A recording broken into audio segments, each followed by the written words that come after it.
What's that? No, I think my steak will be fine without painting butter on it. Dear Tim and Moby, is eating fat really bad for you? From Opie. Well, yes and no. Fat is actually an important part of a diet because it carries more energy than any other nutrient. Nutrients, including fats, are substances in food that your body uses for energy and proper cell function. All fats are made up of long chains of hydrogen, oxygen, and carbon. When your body digests fats, it breaks them down into two substances, fatty acids and glycerol.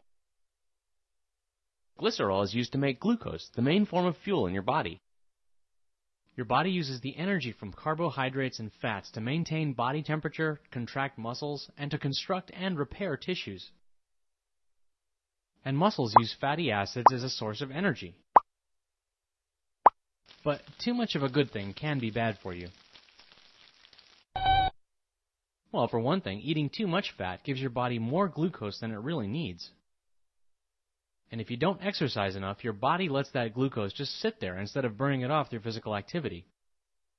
When that happens, excess glucose in your blood gets converted into body fat. Well, food labels these days show not just fat content, but a breakdown of the different kinds of fat. Fat comes in two major types. Most animal products, including meat and dairy, have a lot of saturated fats in them. Too much saturated fat is bad because it contains lots of cholesterol. Cholesterol is a fatty acid found in the cell membranes of all animal tissue. It's really important. Your liver produces cholesterol every day to help your cells stay healthy. But when you eat saturated fats, cholesterol builds up in your bloodstream. It's kind of a waxy substance, and it sticks to the sides of your blood vessels.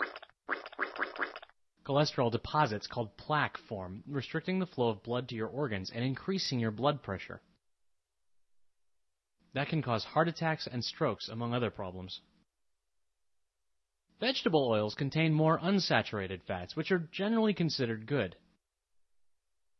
You can actually see the difference between saturated and unsaturated fats. Most saturated fats stay solid at room temperature, and unsaturated fats are usually liquids. Lately, some labels have been showing how much trans fat the food has. Trans fats are another type of fat that have especially high levels of cholesterol, so they're a good thing to avoid. If a label doesn't specifically mention trans fats, you can look in the ingredients. If there are any hydrogenated oils high up in the list of ingredients, you can bet that the food has a lot of trans fat in it. Well, even though fat is an important part of the diet, it's not like vitamins where you have to make sure you get enough every day. Fat makes food taste good, so it's not hard to find. For most people, cutting down your fat intake is probably a good idea.